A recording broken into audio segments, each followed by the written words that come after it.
welcome to the Non-Diet Yogi Podcast.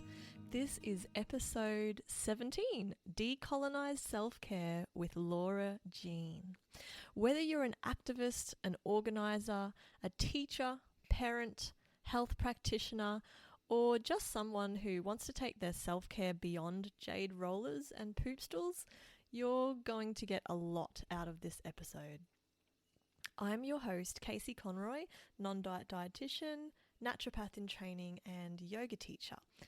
Each month I invite you to take a deep dive with me to explore and dismantle the world of big wellness, where spirituality, wellness, diet culture, and white supremacy collide in a dizzying spectacle of jade rollers and boss babes telling us that celery juice cures cancer.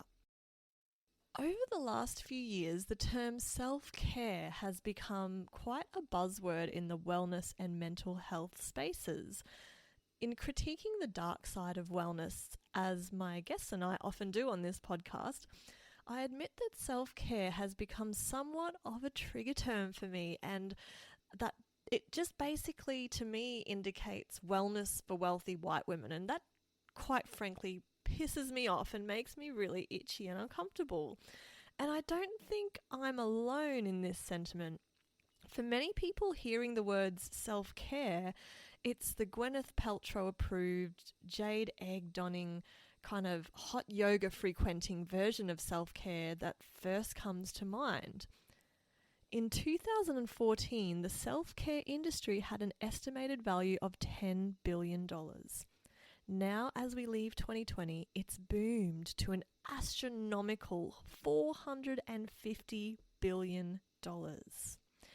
Self-care's cousin, the wellness industry, turns over a mind-boggling $4.2 trillion a year. The last time I checked, the hashtag self-care has been used more than 38 million times on Instagram. Self-care is mostly marketed as an individual activity, but as my guest Laura and I discuss in this episode, perhaps the best way to care for ourselves is to care for each other. When self-care takes on a holistic approach, and not in the sense of holistic as it's being co-opted by the wellness industry, but truly holistic, it covers a vast expanse that is so much more than bubble baths and even nature walks. The commodification of self-care has actually eclipsed its previous, more grassroots definition as a radical act that plays a part in our collective liberation. Self-care tends to take on a whole new meaning when you are a minority, and choosing to love yourself in a world that doesn't prioritize you can be really difficult and is really difficult. Historically, and obviously to this day still, in different parts of the world, self-care was and is crucial for First Nations people, for Black and Brown communities who were and clearly still are being systemically oppressed and killed, for women who did not and in many places still do not have rights to their own bodies, for LGBTQ communities who were being discriminated against, who were even being violently attacked. For all these folks, historically and now, self-care was and is not just about taking a break from all the stress of things, you know, for a holiday to Bali or for a day spa kind of thing. It's a courageous act that requires sometimes some serious effort, that started with acknowledging that they had needs, that those needs were not being met, and that they needed to take matters into their own hands. For instance, people of colour historically and of course still now depend on self-care for survival, because often the institutions that were supposed to be looking out for them in regards to medical care, education, finances and so on were not and still are not caring for them in the way white people were being cared for. So the roots of modern self-care extend far beyond the Goop Lab. And as Laura beautifully points out in this interview, self-care is not just a personal act, although it can be. The bubble baths and the face masks, all that stuff, that's cute, but self-care is also a political act that expands to our communities. So a really recent example or current example is what's happening with COVID, and that this pandemic is showing us that staying well and looking after ourselves can be a collective act, washing hands, wearing masks, and so on, as well as an individual practice. And we can recognise the political importance of self-care partly thanks to activist Audre Lorde, who Laura quotes in this interview and whose words played a huge role in bringing awareness to how self-care is a revolutionary act, especially for those marginalised folks that I spoke about. Audre Lorde said, "Caring for myself is not self-indulgence, it is self-preservation, and that is an act of political warfare." So in this episode, Laura and I discuss a bunch of stuff. This was such a rich conversation, and I feel like I'm going to listen to it many times over and take many more notes still. But some of the things we talk about are self-care as an act of liberation, especially for oppressed and marginalised folks, community care as accessible and equitable self-care, the radical feminist roots of self-care, why emotional and comfort eating are not bad, self-care as practices and not products, investigating what we need, values-based living, self-compassion, and more. I think that as health practitioners, as parents, both of us are mums, as teachers, activists, organisers, carers, self-care also includes liberating ourselves from the many oppressive systems that exist. So, patriarchy, racism, and I guess white supremacy as a whole. In the words of Angela Davis, anyone who is interested in making change in the world also has to learn how to take care of himself, herself, or theirself. So a bio from Laura. Laura Jean is an accredited practicing dietitian who focuses on the whys of eating and how body connection can guide our interaction with food. She is passionate about helping women develop a healthier relationship with food and supporting them to become the expert in their own food experiences. Last thing before we dive in, if you love the podcast, please subscribe and leave a rating and review on Apple iTunes. To do so is super easy. From the show page, you just scroll down until you see the rating and review section with the stars thingy. And for even more love, you can become a Patreon of the podcast for $2 a month and receive non-diet yogi bonuses in addition to the podcast.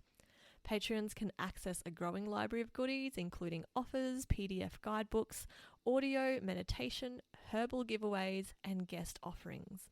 For this episode, Laura has kindly offered a PDF of the self-care prompts that she uses with her private clients for Patreon subscribers of the podcast. So without further ado, here is my conversation with Laura. Hi, Laura, and welcome to the podcast. Thank you very, very much for being here. Thanks for having me.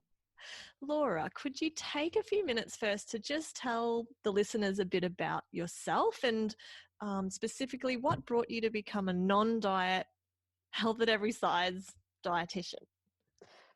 Thanks. So I've been practicing as a dietitian for quite some time now. I graduated in 2003, so I think that makes me almost a veteran these days.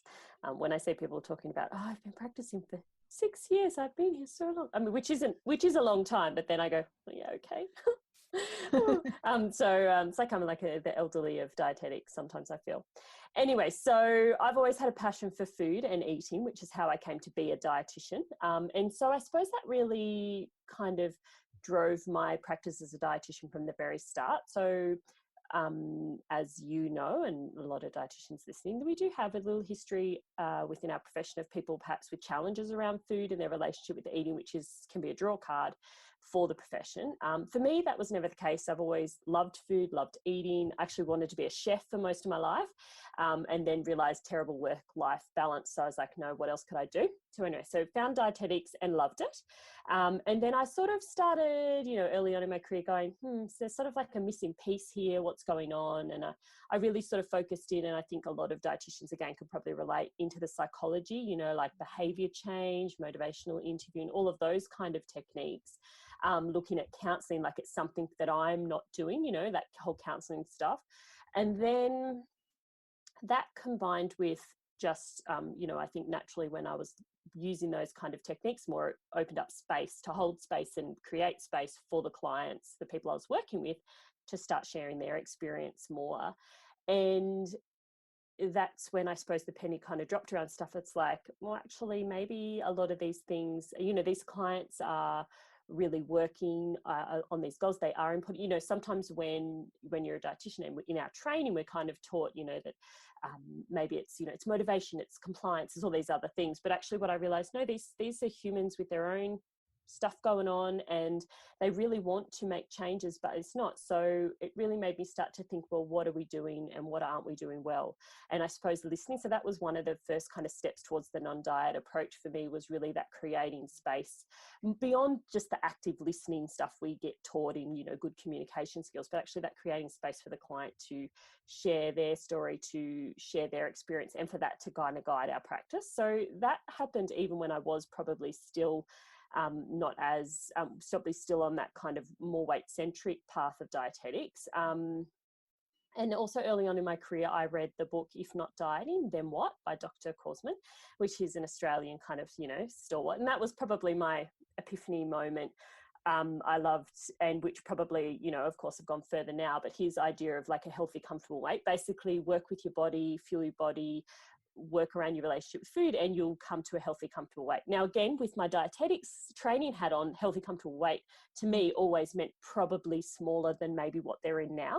But then, of course, as you continue on that path and continue reading and research and just learning from the humans that I work with, has probably been my biggest teacher, that actually, you know, this is where it's at. And so, yeah, so I've probably been practicing from a true, I would say, weight inclusive approach around it since probably 2010, 2011. But before that, definitely some of the characteristics, but still with that kind of a little bit, you know, weight focus, you know, not as, still like respect around the client's weight and that, but still, I suppose, that belief, that bias, that in kind of, you know, that bias, that around weight and health, which we are trained to have and socialized to have as well. So that took a lot of unpacking. And I feel like, you know, I also feel like, you know, I'll always be learning to be a non-diet dietitian. I don't think it'll ever end. Oh my gosh, yes. If Not Dieting, Then What? I love that. Was the book, that was the epiphany book for me as well. It's such an easy and yet transformative read. I think I read it in Absolutely. less than a day and I was just like, oh my gosh, mind blown. Yeah, and you know, I was really felt fortunate enough to attend training, you know, health professional training with Rick Korsman like that, when he used to do that as well, and with Louise Adams, they were co-facilitating it. So yeah, that was pretty cool to be able to do. Oh wow, fantastic. All right, well, thank you for that beautiful introduction, Laura.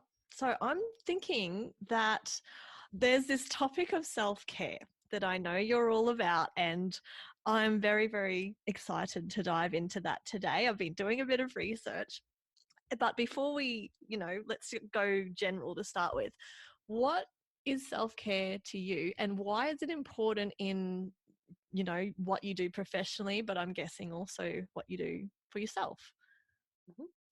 Yeah, well, it's always been something that's been on my radar, even like way back when I was looking at, you know, relationships with food for people. I'd be giving out these lists of, you know, ways to care for yourself without using food. So again, from that very kind of approach, you know, so those kind of ideas, and I really found that some of those strategies were helpful for people to actually, you know, meet their needs and things. So for me, self-care, you know, has always been there, but I think my understanding or in how I use it in practice has changed a lot. So for me, it's really around taking care of your physical, mental, spiritual, emotional health.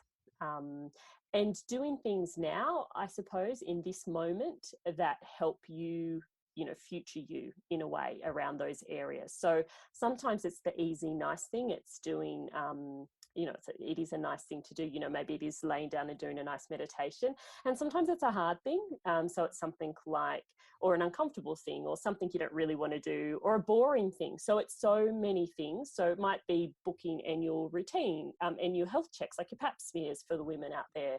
It could be taking medication if you're, if you're suffering, if you're managing any kind of medical or mental health conditions that require that. So it's any activity to me that takes care of your health.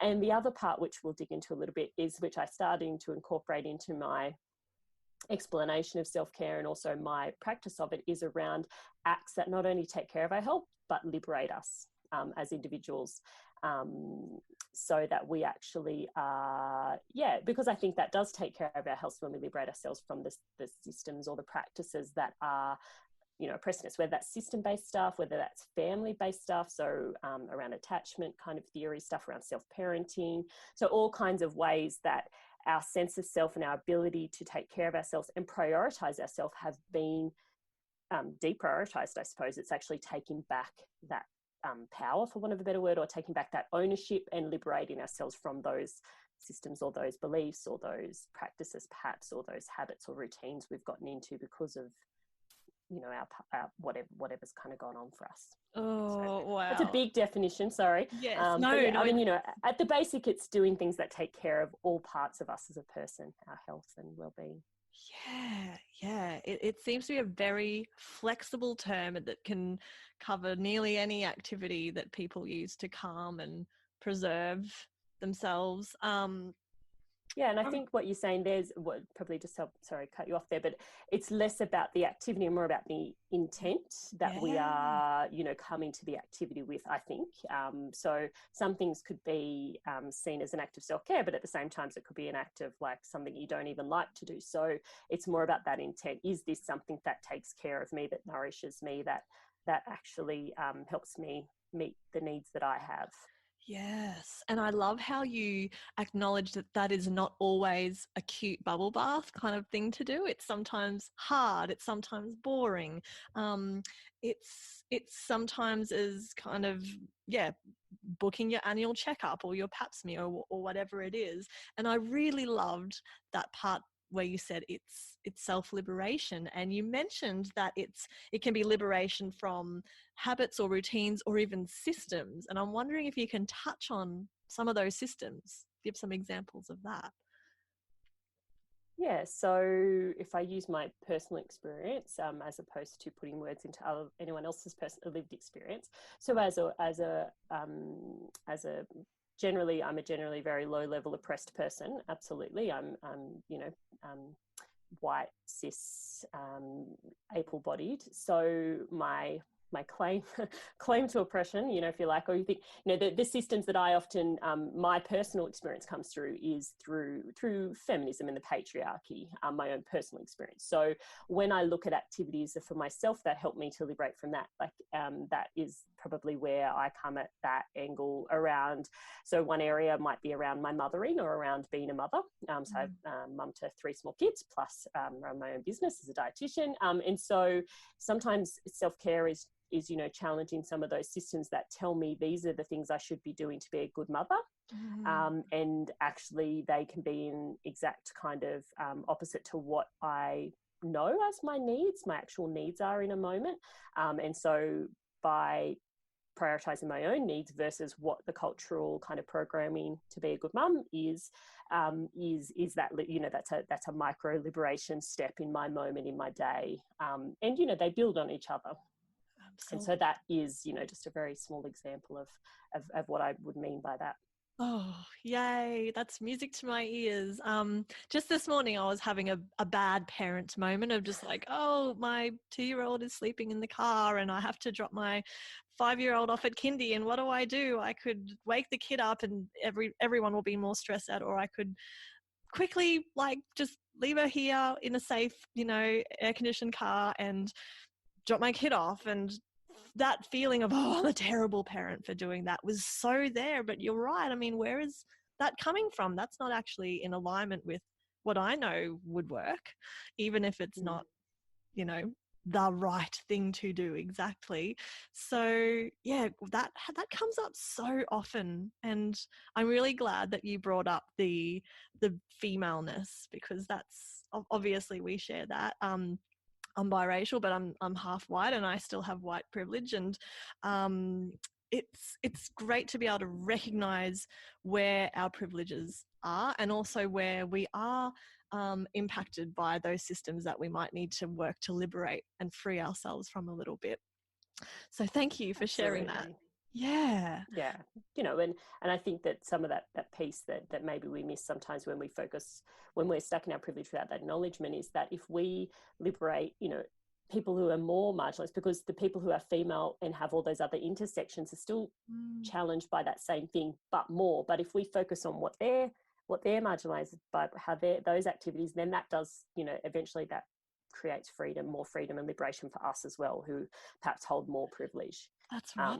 Yeah, so exactly. I think that, it's not saying that, and anyway, even if it was, I think we can suck it up, even if somebody says our level of oppression isn't that great, because it probably, it's not when we look at all those intersections, but it's more about saying, well, let's work with this person who has all of these things, or work on all of these things, and then eventually we all, nobody's free until all of us are free, kind of thing. If we work on people, or work with people suffering, suffering's the wrong word, being treated in that way, then we can be the most marginalized versus, it benefits people with marginalized identities or oppressed, spaces, but, maybe not as many, if that makes sense. Waffling.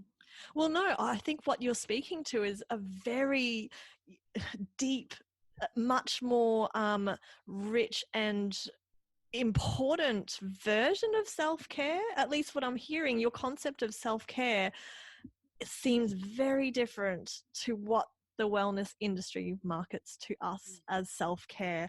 And I can understand why self-care has become such a big thing these days. We're living in the time of burnout culture, and so many of us do feel unwell. So many people do feel unwell. And so you get this surging popularity of self-care, but with that commodification of self-care. And I think that is really different to what you're talking about. I feel like you're getting much closer to its original meaning.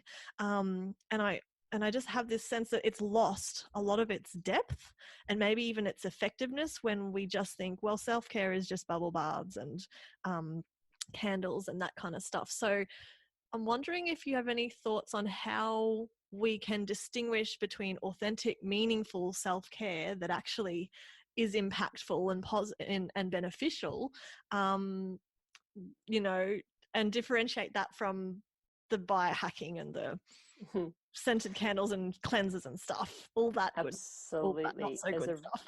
Yeah, absolutely. And there's a really good question which I'll get to in a sec, but I just want to touch on what you mentioned when you first sort of went in. That is the bit that I was sort of talking about. Community care, that's probably that element that also adds in that looking, and we can talk a bit more about that. But so self-care, there's the self-care, and then there's that aspect, so where I might make a decision that helps to challenge the oppression that I might feel, but then it's embedding that whole big picture of self-care into community care. So then once I realize that that's what I need, because this is what I'm experiencing, so then I can look further and go, well, what do other people need? What's the community of care that I can create? So it's a culture of care, of both a combination of self-care, working on myself as an individual, providing myself liberation, but also what's the bigger picture, and how can I create a community of liberation for people who are experiencing more oppression, who need more support, who don't have the resources or the privileges to access to maybe access the activities they need for their own self-care. So that's probably a more succinct example of that. The question that I often come back to, or the way we can sort of maybe differentiate, it's not our place to say, I don't think, what is authentic or what isn't authentic self-care, but something that we can use as a bit of a barometer is who benefits. So actually just touching into who really benefits from this action. Is it, so if we're looking at our own individual self-care, is it really me? Like, am I really benefiting from doing this activity, or have I or like, does it really meet my own needs? And that's where sort of a little bit of reflection and sometimes even trial and error. So for instance, okay, well, someone tells me have a bubble bath is a good activity for self-care. So you go have the bubble bath and then you get curious. Well, do I feel better? What was I aiming to get from the bubble bath? How do I feel now? For example, sorry, this might offend people, but I hate baths. I don't hate them. I just don't like them. They're not relaxing, like all the water and the wrinkly skin and the temperature fluctuations, and I can't read my books. My hands are wet, and where do I put my wine? Like a bath. Anyway, it's not my thing. However, I do know lots of people love baths. So it's that individual, preference stuff, like, does that really benefit me? But then it's actually that bigger picture. Who else benefits from this? So who's benefiting from some of these narratives around self-care? Is it us as individuals? Is it those people who are suffering that most oppression, who are more marginalised, who are managing all those intersections in their day-to-day life? Like, are they benefiting from going to have a bubble bath? I mean, maybe on the day they are, like, on their stress levels, but is it that big picture benefit? And then also, who's really benefiting? So is it people who have more power, people who are creating those systems or carrying those systems out, and people who are having power over the people, who really do need that self-care and community care? So who benefits is always a real powerful question at the micro level. Like, am I really benefiting? Getting really curious, but then also we can space it out at that macro level to see who benefits from this activity, and therefore is it, to me, within my kind of definition of self-care and community care, is it what I want to be spending my time and resources on? That is a really great question, isn't it? Who benefits from this? And it might not even be me. It might not even be the person practicing it. It might be the candle company or whatever it is, and that's about it. Absolutely. And another example, and sorry for anyone listening who's not a mother, from motherhood, because it is a place really rife with self-care. So in the early days when you're a mum, or when you've got a newborn baby, I've got a 10-month-old, and so often people would be like, oh, go have some time away, for example. When my babies have been really little, that doesn't feel like self-care to me, because actually I feel like I want to be near them in those very early stages. Right now, I'm like, yeah, thanks, see you later, I'll be back next week. No, I'm still breastfeeding, so I can't be. But so I think also it's recognizing, like you said, like, are you really benefiting it? Just because somebody says that's what you need or what you should be benefiting from, that it can be something different.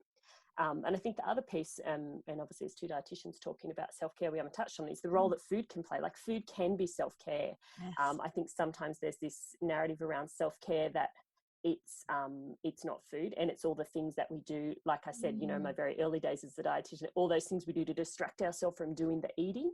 But actually, sometimes food is self-care, and that's okay. Totally. Yes. Can we dive into that? Because I think there's lots of fun to be had with that conversation. Can you talk a little bit about food as self-care, and maybe even touch on, say, emotional eating or comfort eating, and whether you think this is a good or bad thing, in air quotes there?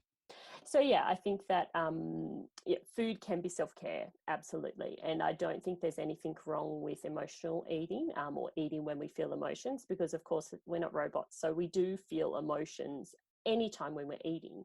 I think sometimes people start feeling uncomfortable with that is when we're feeling emotions that are so-called, inverted commas, negative or bad emotions, from our cultural kind of beliefs around that, or also when people are struggling with other issues around their body or their health, that other people consider aren't great things, and therefore that eating must be a problem.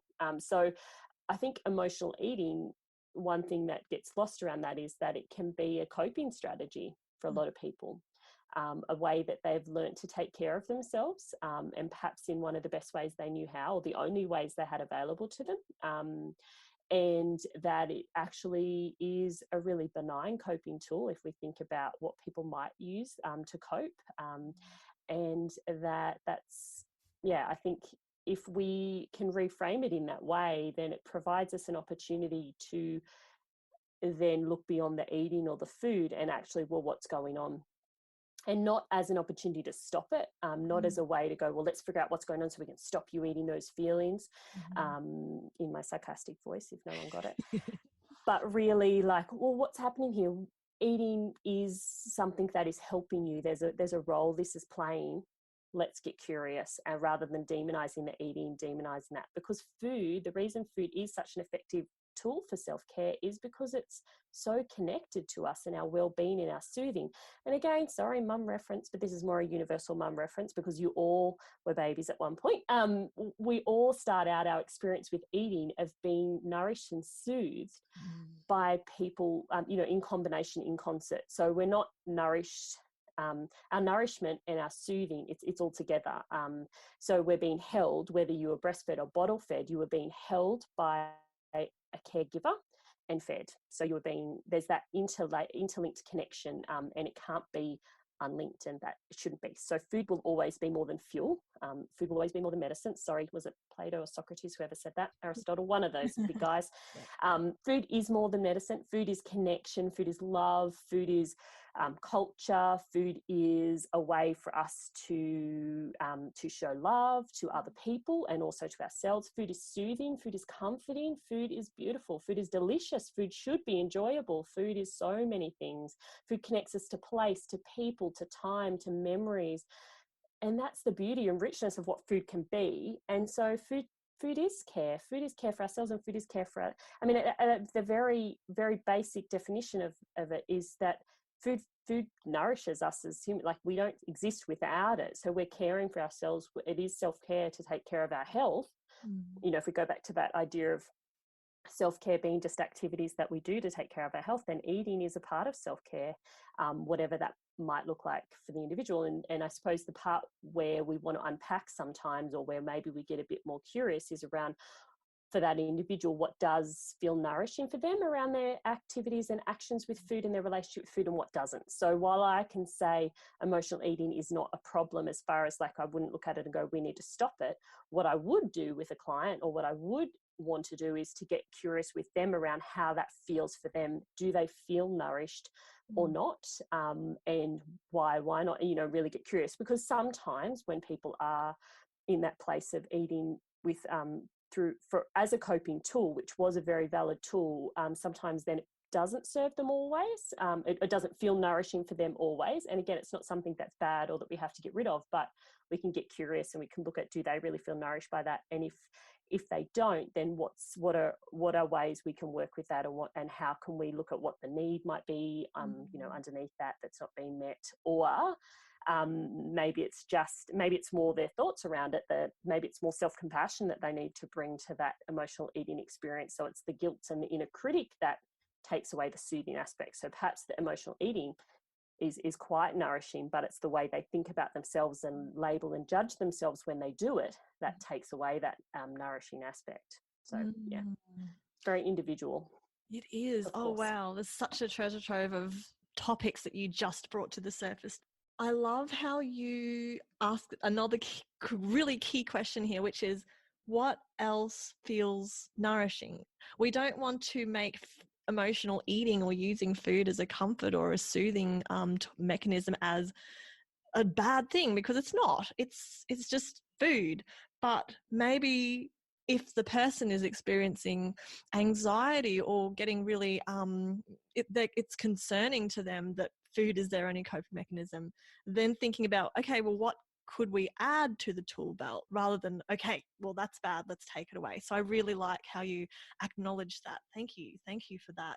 And also the individuality of it, and how some people might need to identify what else is nourishing for them, or there might be some self-compassion work that they could benefit from there. So yeah, really individual, isn't it? But yeah, thank you. I agree. I totally agree, in case you can't tell, that yes, the emotional eating, it's okay. Absolutely. It's a coping tool like any tool. And I think if we can reframe it from there, it just gives us the opportunity to create space to get curious about it, versus if we're framing it as a bad thing or something we have to stop, then we don't get curious, because all we're focusing on is the so-called solution. But I think emotional eating is already the solution. We just might need to help somebody figure out why that solution doesn't solve for them personally, individually, like what's going on there, why maybe that might not be a solution now, because for a lot of people the coping mechanisms come up in times of probably a lot of like where they didn't have a lot of sovereignty or you know, around their own body and their own choices, so childhood or teenage years. And so food was a really effective and easily accessible tool, you know, at a time when maybe there weren't others around. So, and it might just be now, or for some people with particular types of eating disorders, actually emotional eating is one of the ways the body is helping you to survive and take care of yourself. So it's a emotional coping mechanism, but it actually can be a physiological coping mechanism. So it's the body's survival tools. So then we just might want to look at, if it's not serving the client anymore, if they aren't feeling nourished by it, then what else can we do? Yeah, where else can we go? And how can they feel supported around that? And develop more coping tools that are more responsive to where they are. And I can't remember, there was a quote I once read by somebody talking about how adaptive tools that we adapt, you know, in childhood or in times of stress are just that, they're adaptive tools. What can, in different situations, they can become maladaptive though. So it's when that happens that we might want to provide support or other options, or giving that person an opportunity to explore other ways to look after themselves, if that tool is no longer feeling nourishing, or no longer feeling like it's serving the purpose that you know, that they've drawn to it for. Yes. Laura, you also talk about and practice values-based living. And I'm wondering how you incorporate values-based living, you know, etc., into your work with your clients in terms of their relationship to food. So firstly, what is values-based living? Maybe you could give the listeners a bit of an introduction. Well, yeah, at a really sort of, you know, dictionary meaning, values are labelled as the things that are important to us, the principles that are important to us. So basically it's just the stuff we care about, you know, and it's the ways of being that we care about. So like, of course we care about our family and things, but values to me aren't necessarily nouns, or the way I consider values, they're more a way of kind of being. So it's not so much about I value family or I value health, but it might be I value a way of being in that. So I value prioritizing my health, my well-being, or it might be about how you are with family. So the value might be more around I value creating and cultivating loving relationships, and that's why family feels like the value, but the value is the kind of the way that we are, the way we show up, what we stand for, as opposed to, yeah, like when I was first introduced to the idea of values, it was sort of like these single words, and often like those nouns or those things, like these are the things that are important. But for me, and my definition is not obviously the only or the be all and end all, but the way I come to it is more of that, how do I want to be? Who do I want to be? How do I want to show up? How do I want to live? How do we create a meaningful life? Again, I was listening to a podcast recently and they were talking about how the question that we often ask is, what is the meaning of life? However, maybe we could get more happiness, contentment, you know, that kind of stuff if we more looked at what makes a meaningful life for me as a person, you know, as an individual. And values to me is the tool there. So values, I suppose it's always been something that I've really gravitated towards personally. And then, you know, as I've learned other kind of tools. So I know in some therapies, I'm not trained in ACT, so acceptance commitment therapy, but that was one of the first places I saw it come through in a like in a kind of health modality. Also, yeah, another training that I did way back when was like a health coaching, where they really looked at not health coaching what we think of it now, like you know, and health coach, but this was sort of like almost like a motivational interviewing / values. It was almost like a hybrid of both those things. And so they didn't use the word values, but it was all about looking at, well, what's important to people, you know, based on everything going in their life, and sort of questions like that, which really made me start thinking, well, you know, if this person's got all these things going on, what's going on for them? How can they, you know, who do they want to be? How do they want to kind of show up? And sometimes food, you know, wasn't getting so-called prioritized, but that was because based on their value set, that wasn't where their focus was, for example. So that's what I think of values is really not, and they're not, I don't think of them as static, like you don't just, well, some people are just born with a set of values, you know, born into a family of origin with a set of values, and they're the only values they carry out for their whole lives. for most people, if you're a bit of a curious person and you like to, get curious about what's going on about you and your life, and you are challenging the status quo and making those questions. And I imagine everyone listening to your podcast is, because that's what your podcast is so great at doing, is really raising those questions. That you're probably going to be aware that, maybe some of the values that you had as a kid, or that you see in our culture, our society, and our profession, things like that, that there's that, we begin questioning. So values aren't necessarily static. And yeah, so they're things, I suppose, that we move towards, would be how I would think of values, as something like how we want to show up, who we want to be, and something that we're constantly moving towards. It's like it's not a static goalpost, but sort of like they're almost aspirational in some ways, in a good way. Yeah, in a good way. Aspirational in a good way. Yeah, I'm really just aware of the fact that, circling back to self-care, that so much of what you've spoken about, adding to tool belts, emotional eating is okay and it's a coping mechanism, clarification of values and alignment with those, and those not necessarily being a one-word noun. All of these are practices. They're not they're not products. They're not necessarily this tangible thing that you buy to look after yourself. And it just really ties in, I think, with what you were saying before about self-care coming from, especially for marginalised groups of people, the self-care coming from this really strong need to overcome social oppression and marginalisation, and no product can do that. It needs to be a practice.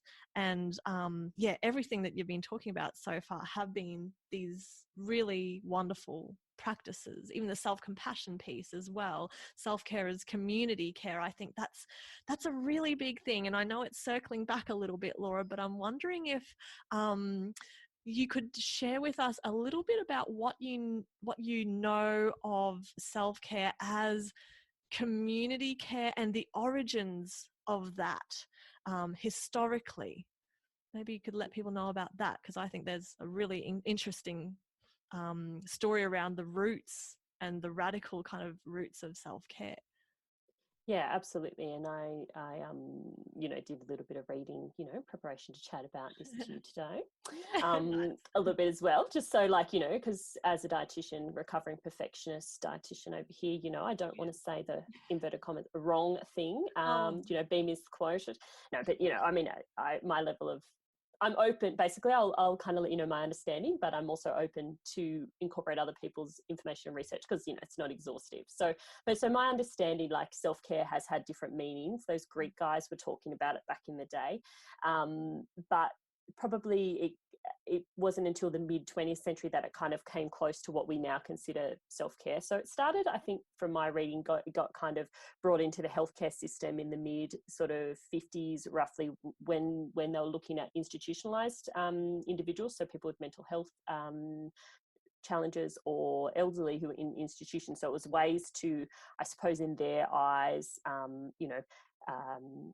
what maybe inverted commas empower them to take on some ownership of activities, stuff that I think we'd call now assisted activities of daily living in the health field, so getting them to choose certain food choices, or to to probably take care of their grooming as such, and things like that.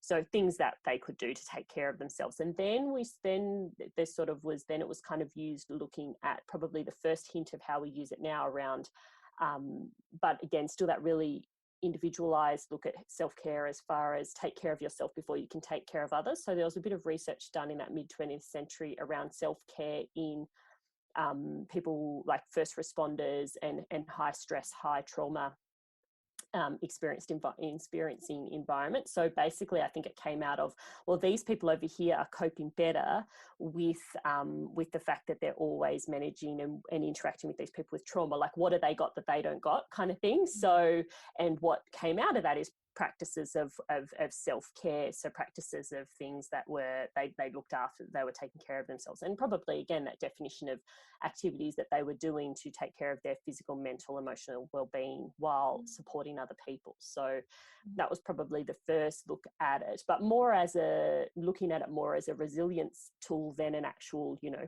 human right as such, in that sphere. And then, of course, for every great movement that we have to thank, I suppose, is radical activists who really looked at this idea. So particularly in the civil rights and Black activists in the US particularly. And unfortunately, as you read through a lot of information, there isn't a great representation of First Nations.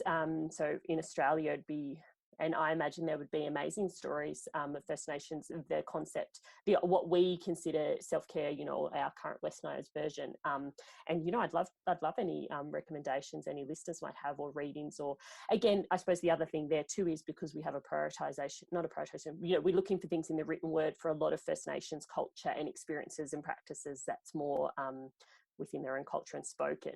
So I'm going to use this information more from that US example, which is where the timeline comes from. But I do acknowledge that there's really a gap in my own personal knowledge, and probably the shared knowledge around how that plays out in Indigenous cultures in other countries, but also particularly here in Australia, in our own country. So we don't have that understanding. So I just want to recognise that there as I talk about this, because it probably mirrors a lot of stuff that Indigenous communities just do, because they are part of a community, a strong community with strong traditions and values around that, around taking care of each other and around family and traditions. And so I imagine there would be a really strong idea of self-care. It's just that's not something that I am aware of. So yeah, just thought I'd acknowledge that, actually, because I was just thinking, I was about to bring that up and I was like, but we're in Australia, it's not really actually what necessarily happened here. And I'm sure that stuff does still, there's a gap there as I'm waffling, but yeah. No, thank you for acknowledging that. So yeah, because the timeline that we see comes out from the US of the civil rights activists and the Black Panthers particularly taking this concept of self-care. But the thing that they did, and the thing that we've kind of lost, which we talked about, is the embedding of it in community care. So of course, what happens, you know, for people who are suffering oppression, is that makes it harder to take care of their health. And in fact, often they are, you know, pushed out of our health, you know, what we consider the kind of, you know, Western health system. And therefore what was happening is what they saw was that obviously the people in those communities, in those marginalised groups, were not taking care of their health and were getting kind of, you know, left behind at that. And so it was a real kind of that real movement to engage people in looking after their health for their own well-being, but also as an act of political resistance. So basically the Black Panthers, is from my understanding, set up community programs and community services, which created a space for Black people to go and take care of themselves. So that's really where you see that real community care and self-care embedded together. They weren't doing awareness campaigns and hashtagging Self-Care Saturday at the Black community. They were creating spaces where very real self-care could be, healthcare and self-care could happen. So where they could get health checks, where they could access medication, where they could access counselling and support, where they could access programs to help them with around the other determinants of health, so poverty, food security, and all of those kinds of things as well. And then the Women's Lib and the I'm not going to say it because I can picture it, but then when I'm trying to say it in my head, I'm going to the queer community, and I'm going to use that, you know, overarching label, and apologies if I miss anybody out who doesn't identify under that. So, you know, other communities took that on board and looked at that, and then we saw things like women's health centres coming up as a direct result of that, an opportunity to create space for women to take care of their own health and their self-care. So the roots of self-care were, you know, they were intertwined with community care. And then we have and then, you know, and I think it was in the 80s that the amazing and powerful and quote from Audre Lorde around, you know, self-care is self-preservation, and that's a political act, which I probably just butchered that quote. But yes, so that it's actually an act of political warfare, you know, that it's looking after myself says I matter in a system that says I don't, and also particularly for Black people, for queer communities, and for a lot of the case for women in a culture that's actually actively trying to erase them. Yeah, you really brought home this concept of self-care as community care, as healthcare, and how it's all actually interwoven. And the word I was thinking was holistic. This is actually holistic care. So this is holistic self-care, which is ironic because often that word is used as a, catchphrase for the kind of self-care that the wellness industry markets to us nowadays. And we think, oh yeah, holistic is green and eco-friendly and, jade rollers and stuff like that. But actually what you've described is so much more holistic. That's just, the taking into consideration the food security piece and the women's having body autonomy and having access to medical care and that kind of thing. That's where it's at, I think. So yeah, thank you for going into that. Yeah, and I think all those things, if we bring it back, like circle it right back, it's really, they're all acts of liberation, at the self level and at the community level, and then at that sort of more marginalised group, for the more marginalised groups, and of course, then what we saw was, like you say, with the word holistic and all those things, is it unfortunately got co-opted by the holistic wellness community, which started out actually did actually, in the history around it, they did start out using this concept because of their own kind of feelings around the Western model. Unfortunately, yeah, then who benefited, who started to benefit, of course, is unfortunately our capitalist system, and we won't go down that rant hole. But yeah, so that whole thing, and it's another example, kind of like body positivity, kind of like food, food autonomy, where a movement that started within communities, where it was really embedded in the community, the good of the community, and basically trying to actually reduce oppression from the most marginalised people, becomes co-opted, becomes twisted, and then we lose that meaning. And so now with self-care, like we see with BOPO and body positivity, and is that the meaning has changed to a point. And then unfortunately there's that element of people holding privilege who kind of like, but I deserve self-care too, I deserve body positivity too. And of course that's not what the conversation it's about. It's about, if we can be focusing down within the community, away from ourselves as individuals. And I think that's the part of self-care that perhaps we're missing in our, even in the fields, and even for myself, when I first started, practicing ideas of self-care, it's evolving, it's always evolving and, we're always growing and learning more. So I think that's probably the bit that's missing, and maybe we just need more conversations. Oh, do you know, probably what we need is probably less conversations. Here's a little bit of irony, held by white privileged women around it. We need to hear more from the voices of, she says, while shirking into her shoulders, because she is a white privileged woman. We need to hear more of those voices. Well, absolutely, but we do need to hear more voices, of people who, that's how they roll, community care, it is what we do. Yeah. Yes. And so I think we're starting to hear more and more of that. I think even as dietitians, I mean, I remember when I was a student dietitian doing some final year prac in newly migrated Burmese and African migrant communities, and actually seeing community self-care at work, watching them, we were meant to be there teaching them how to cook food using dairy products and all this stuff that they'd never encountered before. And it was hilarious because they taught us way more than anything we could have taught them. It was just amazing watching this community, or these groups of people cooking together, and the way their dynamic, their energy as they would cook together and eat together and share all their celebrations and trivial happenings and heartbreaks and everything that had happened to them in the recent past with their coming to Australia and possibly never knowing they'd never see their home country again. Just witnessing all that while in the context of, we're going to teach you how to cook food, when, I mean, these people were cooking the most amazing food. It was just a joke.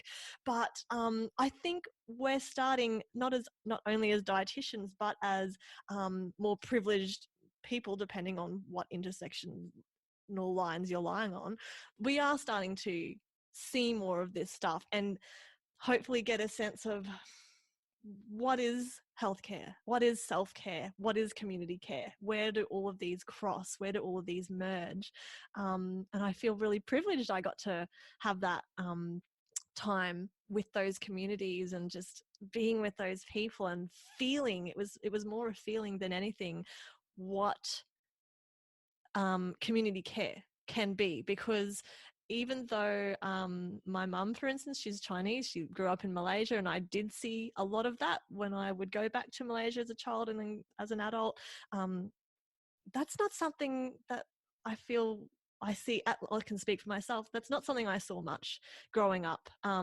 Having these regular, frequent, big community gatherings where people would clearly benefit in a number of different ways. You know, you mentioned the emotional, the mental, as well as the physical, the spiritual.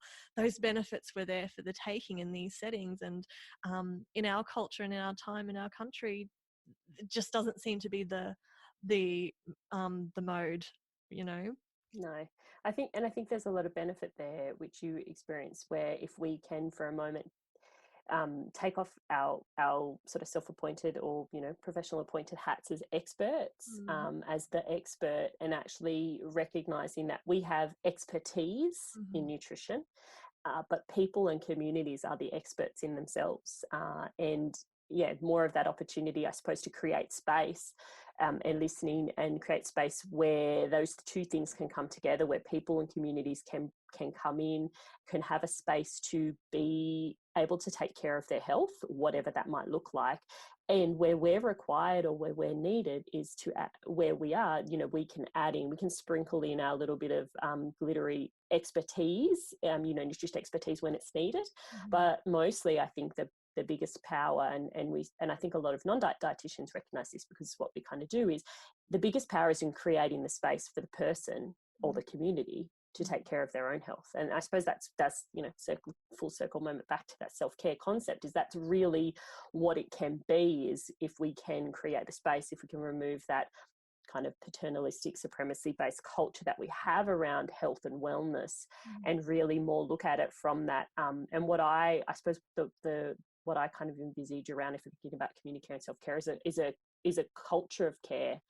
So basically where, yeah, it's true care, true health care, that is actually like a culture of care, where it's supporting people it's supporting people, and it's also creating space for themselves to empower themselves, to liberate themselves, and to access what they need. And yeah, we could maybe sprinkle some expertise in when required, but our real benefit and real value, I suppose, is in creating that space, and creating spaces where that's an opportunity for people, if they want it as well. Yes, with permission. Yeah, creating that space. And even as you say that, I kind of feel like not only are we creating space for the individuals, the communities that we're here to serve, but it creates space for us as practitioners. Absolutely, yeah. That liberation you were talking about, of just like, Yeah. I don't have to know everything. In fact, there's a lot here for me to learn. That's right. When we can actually, yeah, move away from that supremacy-based way of being dietitians or being health providers, yoga instructors, all the other types of people that are listening, and actually look at, okay, well, we have a role to play, but we don't have to know it all. We don't know it all. We don't have to know it all. We can actually come together with people, and we can add in our little bits that we know, and we can listen for their little bits that they know, or big bits or huge bits that they know, and we can bring it together, and we can look for space. And sometimes we don't, you know, no one has the answer. So it is just that act of holding space. It takes the pressure off us. It also is what's truly empowering and truly liberating for other people. We're not doing it. We're not liberating, empowering people. It's just that creating space. It's that true, you know, there's a lot of that speak, I think, in the holistic wellness. And, you know, and again, hand up here, like, you know I've had it in the past in like things talked about that I empower people, and then realizing, well, actually that's pretty contemptuous, because I would like to think I create a space in which people can empower themselves, because of course I can't empower anyone. That comes from the individual. So it's that, and like you said, it creates that space for us as dietitians, and that's something that I'm really passionate about. And since coming back from maternity leave with my bubba, have been trying to start a bit of a conversation, or talking and working with people around, is how do we bring those values into our practice, not just as non-dietitians in what we say to our clients, but in how we market, in how we talk. So, you know, even that example, instead of saying I empower women, you know, I create a space that in which women can empower themselves. And that's a really different way of talking. So looking at how we can, you know, decolonize in some ways how we practice, but also bigger than that, you know, how we actually run our businesses as dietitians, because I imagine lots of people listening are people who have their own businesses, who are in that kind of space. And then how we balance that with our values, how we balance that with still us thriving as practitioners as well, because we don't want to be attempting to liberate other people while oppressing ourselves, or attempting to create space for other people's liberation while oppressing ourselves. So it's all those pieces of the puzzle coming together. And I think it's but it's always that constant learning. But yeah, like you said, I think if we can start from that point of view of it's actually not our responsibility or our role, but actually what we can do is create space and cultivate a culture that allows for those changes to happen, or allows for people to choose. Oh my gosh.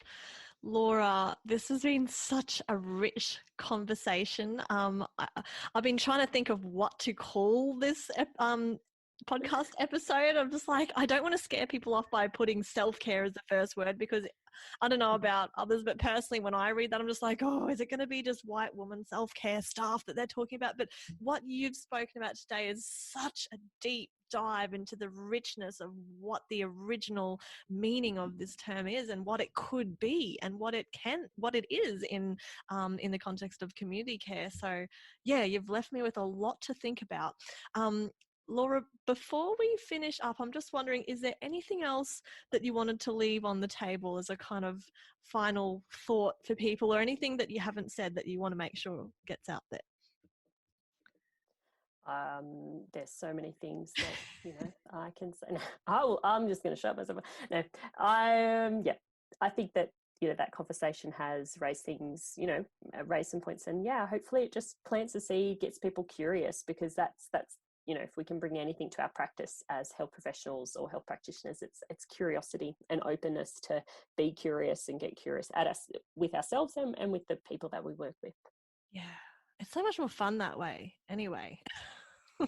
To be Absolutely. open and curious.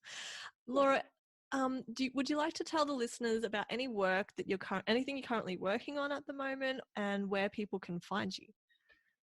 Yeah, so I hang out mostly on Instagram at the moment, because that's easy to do between naps and feeds and things like that.